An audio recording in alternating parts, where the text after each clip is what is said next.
grateful for everybody tuning in this morning. Later in the day, it's Christmas here, so wherever you are, and also in Santa Barbara. And just a really beautiful time of year. And the theme I got for today is spreading joy, love, harmony, peace, allowing all those really positive emotions at this time of year, sense of family, to come up within us and really amplify it at this time. So super grateful for everyone who's here. And let's take a moment to feel into our hearts and feel that sense of joy, that sense of inspiration, that sense of something is coming. Really being grateful for that new year, this new year that's about to come for us all. Let's tune in.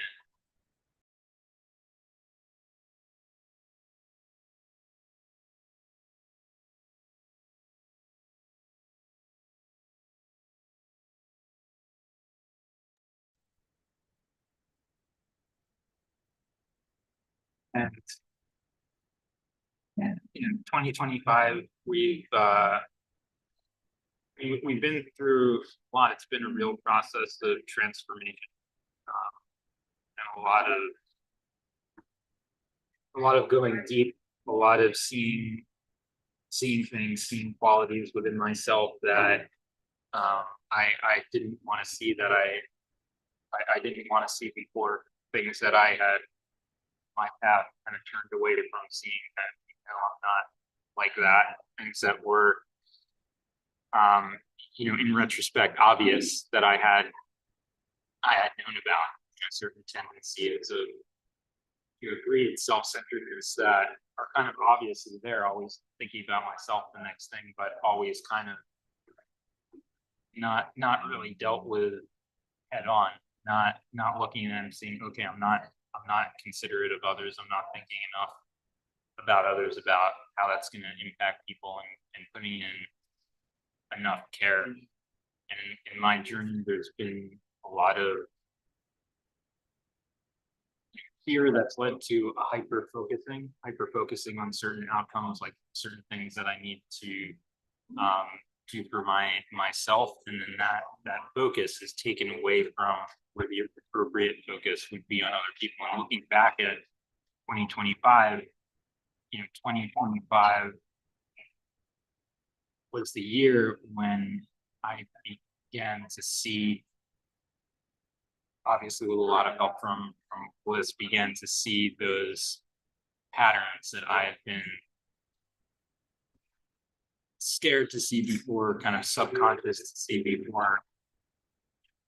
The Avatar program, which I took several classes with Beth White on, they term it as a transparent belief, which I thought was a very interesting term. Transparent in the sense that you're kind of seeing through it. You don't really see it. And myself, there were transparent beliefs, but it was more than just beliefs. It was like transparent ways of being that are kind of obviously there, but I wasn't, on some level, I wasn't consciously recognizing it. So we can take a moment and can reflect back on 2025 as we draw to the close of that, and we can celebrate the incredible milestone that we've achieved, the moments where we have kind of come out of our skin a little bit, been breathed, and push through and push the envelope in terms of what that we're all trying to do. And looking forward to 2026 in a very positive way, joyous way, and a structured way as well. And one of the things that I want to do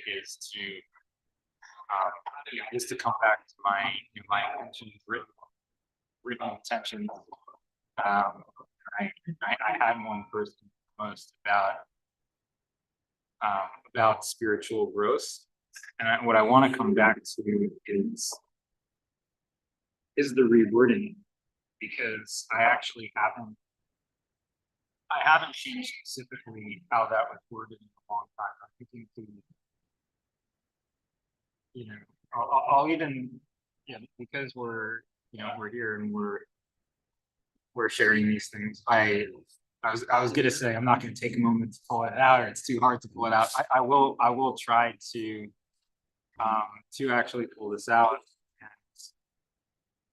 and read it, see what that was, and this was written a few months ago. I think it's been rewritten.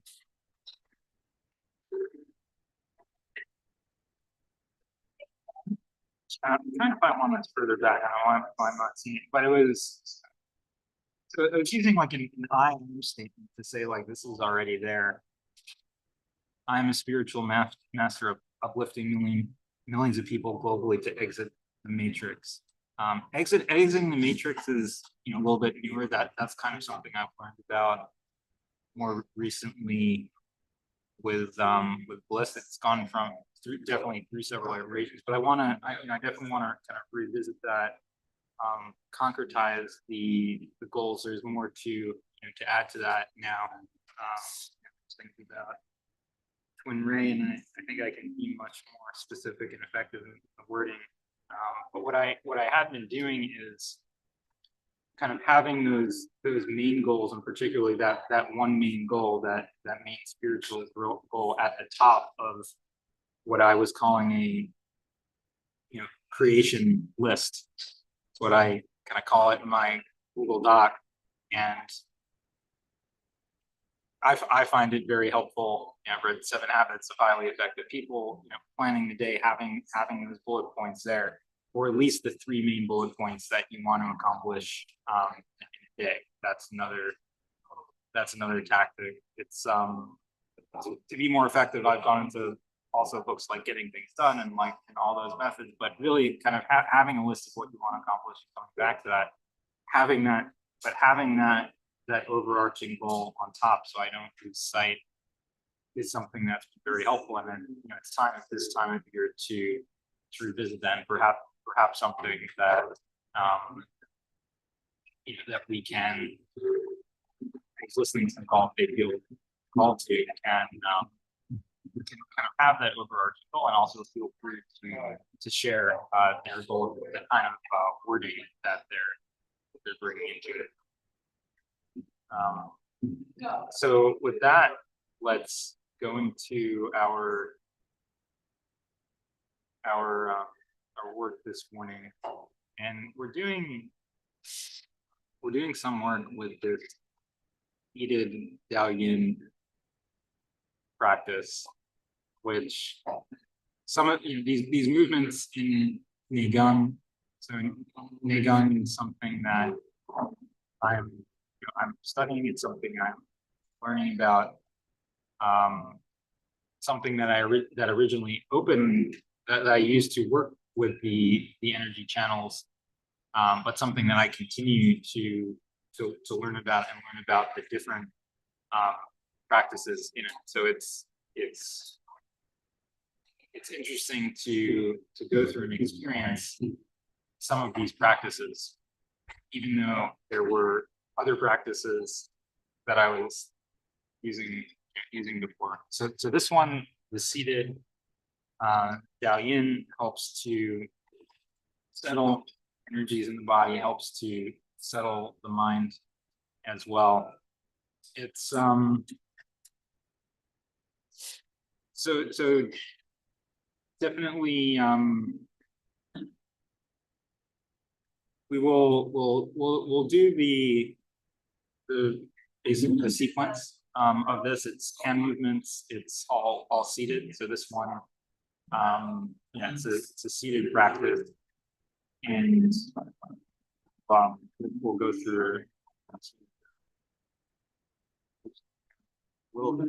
So the hands start out Hear the lap forward. And first they go up on an in-breath to the shoulders. And then they go back down. Again. And then on the out breath, we go around and curve the palms upward. And you wind up back in the lap with the palms.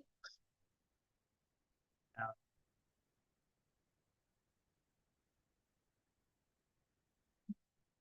in we go up. And this time we go around to the top of the head and we wind up over there. So we wind up with our fingers touching on the back. And then we go back down.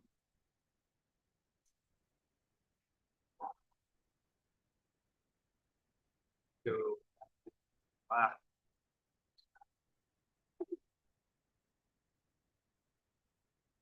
One more up and down.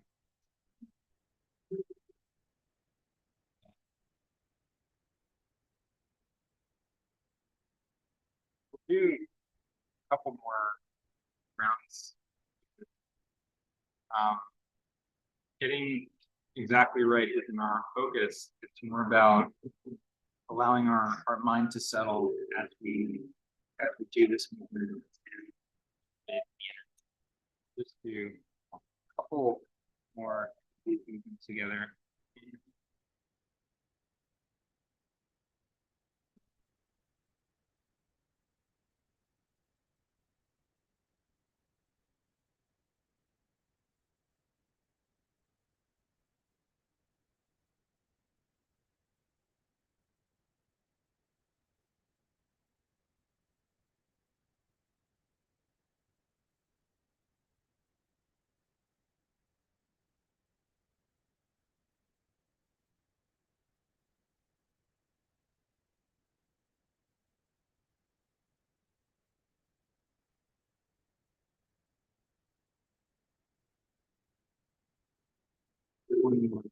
The resting, the motion, the slow movements in our muscles help us.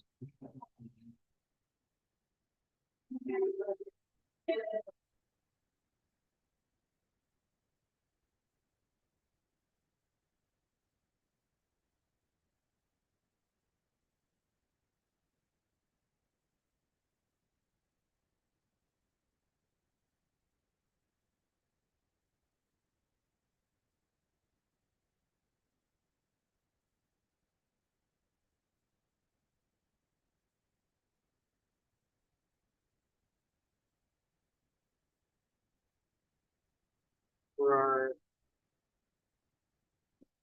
practice, we will do a standing exercise, so with more active muscles engaged. And this one, the one again that I use primarily, and but it's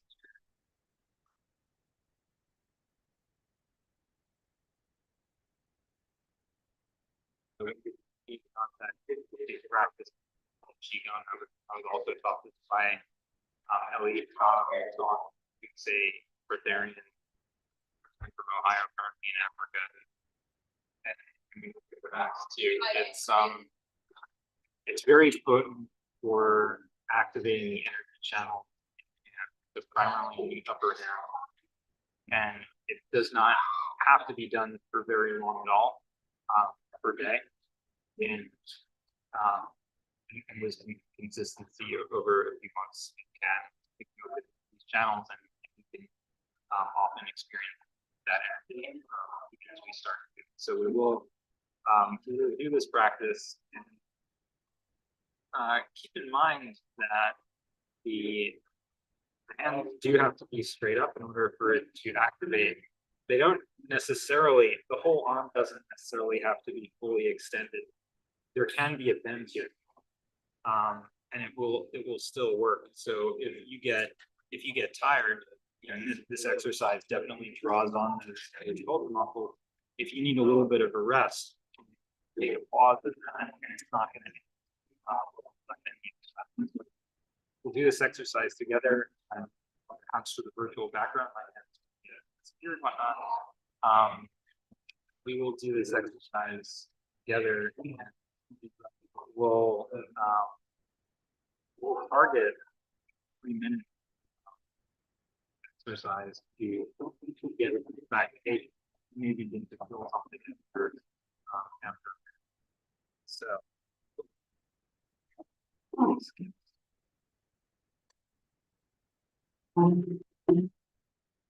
We'll stand. Our feet are basically shoulders width apart, so it's kind of a normal standing position. You are right. Try to stay straight. So straight up. The exercise still works if there's a rotation. If you feel rotation, you try to stay straight up, stacking the forearms over the shoulders. So we don't really want to pull like that. We want to be going straight. So stacking over the feet, over the hips, over the shoulders, and over the hands. We try to go straight up. If it helps our shoulders handle it, and we can go like that. That's fine. If we need to rest, so you know, over time these muscles build. But if we need to rest, we down like this. I remember when I first started this exercise, there was a time in India where I actually propped up the hands over here and maintained it for.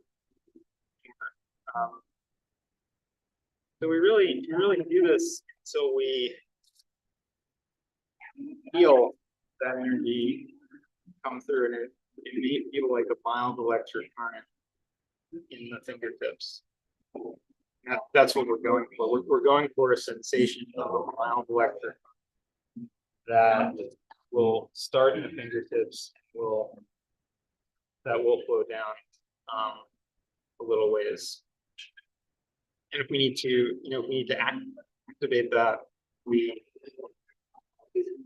bring the intention, and we bring the intention to have all the necessary support we need to activate that process where we initiate that mild flow of electric current, that energy. This is one of the energy channels that can be activated and developed, and it grows over time, and it expands over time. The more we do an exercise like this, particularly this exercise, and also a lot of the other exercises that we can work on this channel or similar channel. And the way I've experienced it, it's almost like you have like a very small hose. So let's say you started out, you went to the hardware store and you got like a really tiny, like half a millimeter plastic tube. So you just got like a little bit of flow coming through. And then over time, either you can do exercise like this, or we're involved in energetic work and energetic transmission work. The capacity and what it's often felt like the diameter of that flow expands.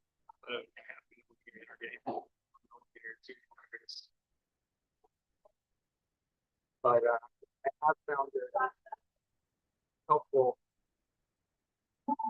to do an exercise like this in the morning. Get the flow going. Change. Pretty grateful for all those joining doing at this time. You know, that as I'm talking, helping me power through it a little bit because it does get tight, in the shoulders. It's actually good to talk to it. I'm paying a little bit less attention to that. I think a lot of people sort of haven't continued with this exercise or haven't really gotten started with it because it is a little bit annoying in the shoulders, but it's definitely worth it for that little annoyance. We're doing so much to open these channels, and these energy channels can just be so useful. The energy coming through this can help in all kinds of ways, both in the day immediately at the time ahead, and it does build. It is cumulative. So, Ellie Tom, and I'm personally going to getting a lot to. Ellie Tom calls it cultivation. And when I was really focused on chronic eating, like going without food, and I was telling him that, hey, like I'm just fasting, gone for maybe it was like 31 days of that. I've gone for 31 days, and he said, I don't get excited hearing about people that just kind of gone cold turkey to fast. I don't get excited when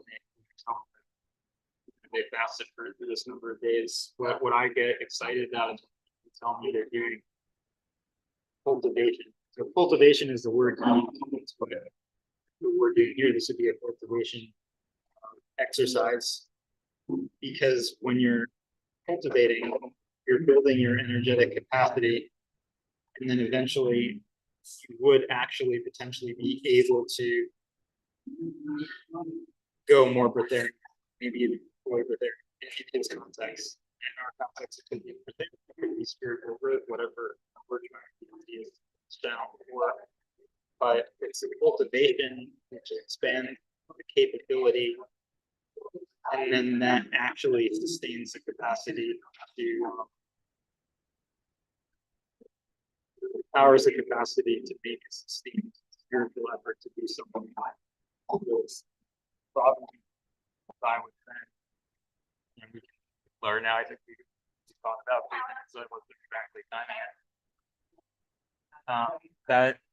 That prepares us to actually move through, not do something just like a short fast and we go back, but have that sustained effort. So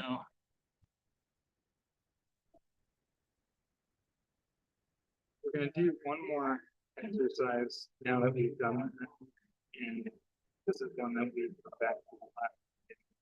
Yeah, this is the chronic mudra, and when we do this at a right angle with a right angle in the elbow upward, we're magnetizing the energy, and especially doing it after we just did that one we're acting and getting flow.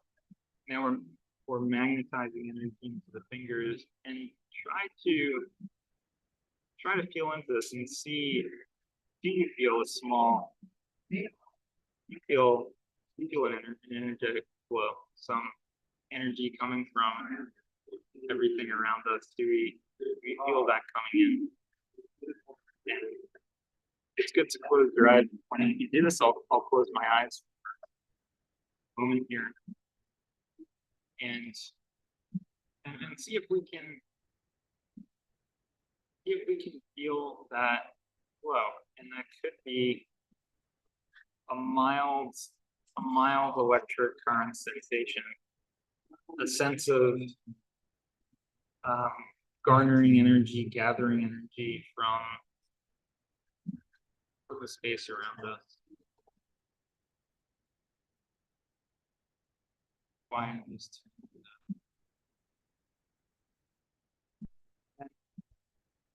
we can also sense what's going on in our other energy centers as we do this, because these centers are often all connected. We can kind of feel up into the crown a little bit and see what's going on there. Feel around the head, around the upper head areas.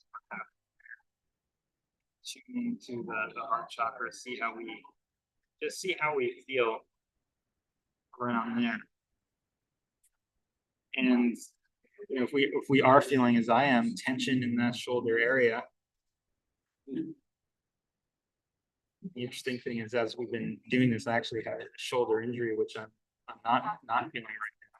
Very, very good thing. I'm just feeling that tension, that muscle tension. That's helpful too. We can have our attention, use that muscle tension to get us away from thoughts to feeling the body.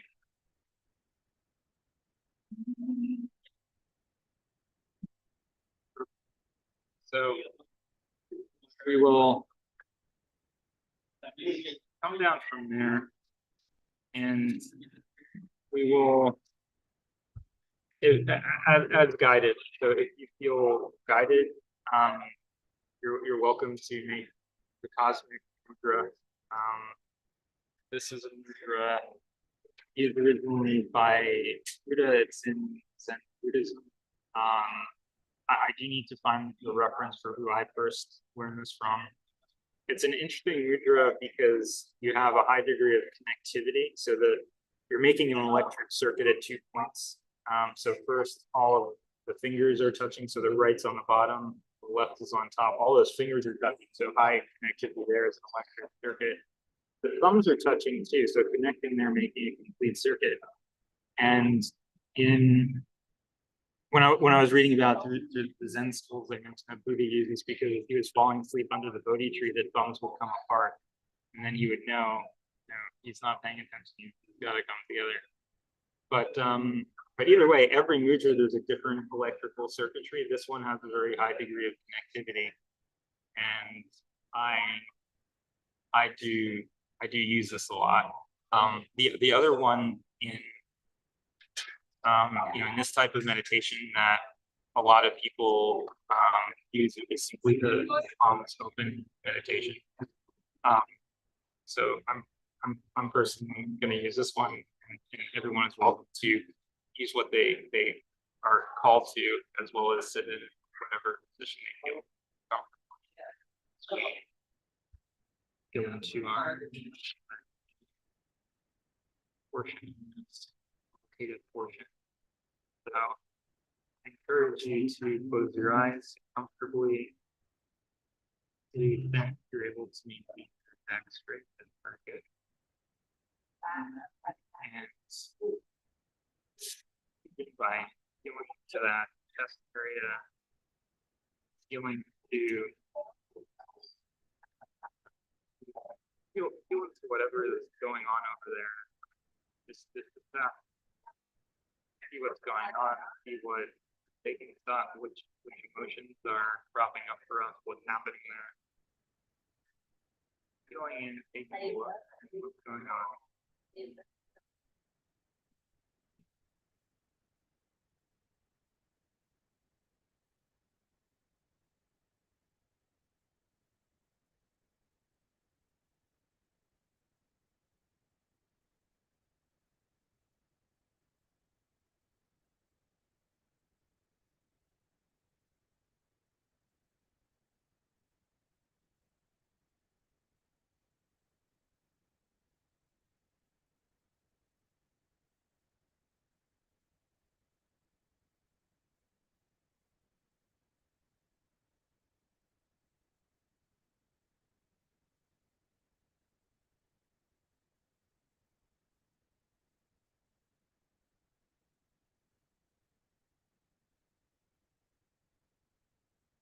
Getting kind of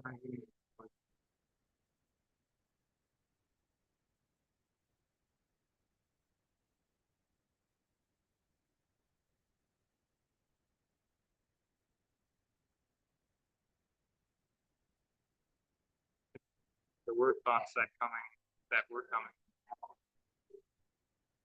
You want our relationship between feeling and chest.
Shifting a little bit to the left, to a little bit up to the high heart area.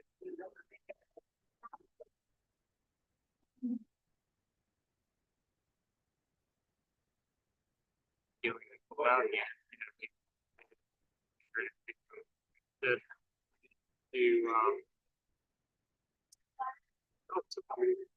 clear out.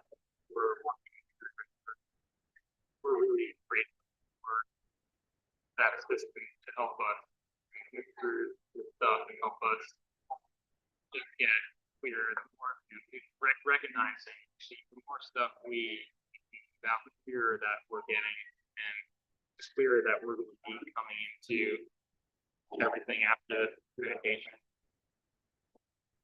2026, everything.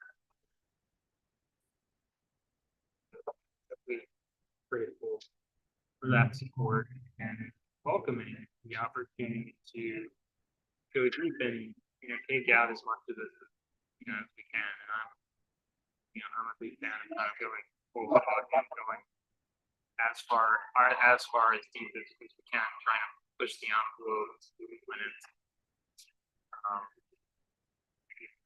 either not to, just to go out as much as we can. So if we can, encourage wherever we have it, at least, bring it on. I've studied a lot also to OCD or personalism, that's something I personally a lot. There is a phrase they use called pulling the trigger. So it's kind of like bring it on, like go for it. Like we think, okay, this is going to be so bad that in this case, that emotion is going to be so bad, go for bring it on, and actually bring it on a lot better than trigger they use there. But the idea is basically, bring it on. It's not going to be as bad as we think, and it's going to help us move through and get to the next things we have to work on. So hopefully we don't have to keep working on things we're done. And we have that as our intention, perhaps, in our New Year's resolution about being done, being completed act. Let's just say hashtag done. Finishing off all of this, unloading the baggage here. So we're going in, we're allowing the energies to assist in surfacing things that we may have put off working through, things that are there. We allow the energies to assist surfacing what is next for us to bring out, and then we allow ourselves to feel, and we allow ourselves to release. And there's really different ways to do this process. It can be done with words going along with it, which I do really like some sense of what's going on at the time with specific things, and I really like doing the process like that. I found allowing the energies to come release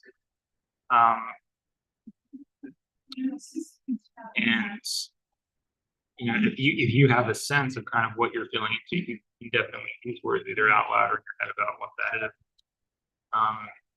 There's also a very traditional process that I've been in India where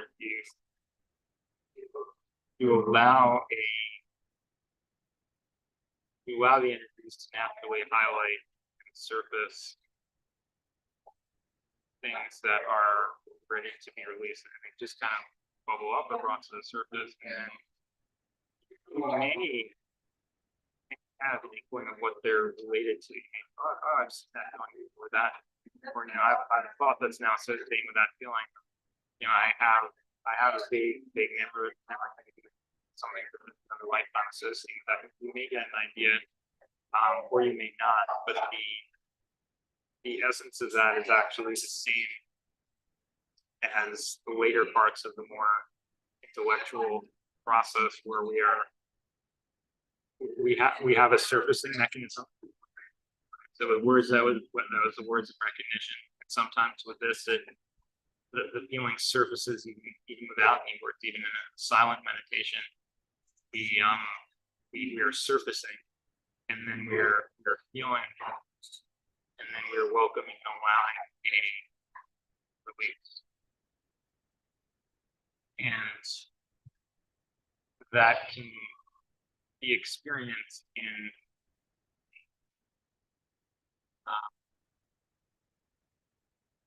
feeling those sensations in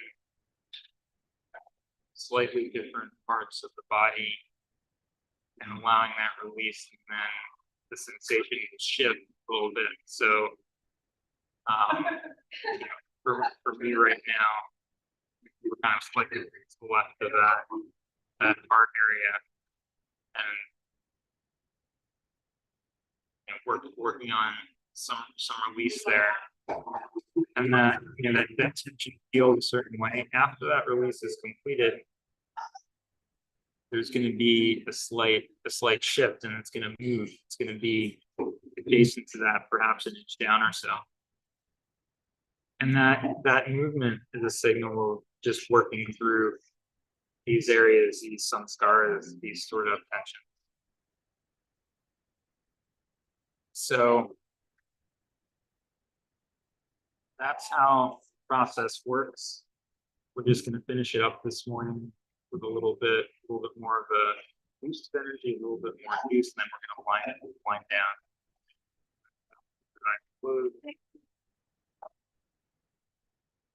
Ramp those energies up for all of us to find.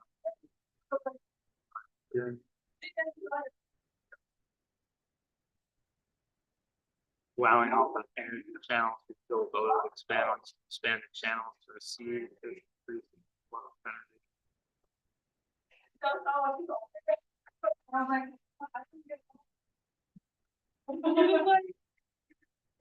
Yeah.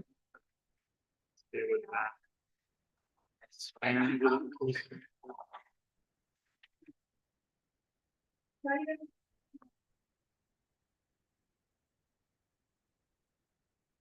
Just gonna let it settle down, massage it in, allowing us to take this into the day to align us. Be with us when we interact with all our loved ones on this beautiful day. You can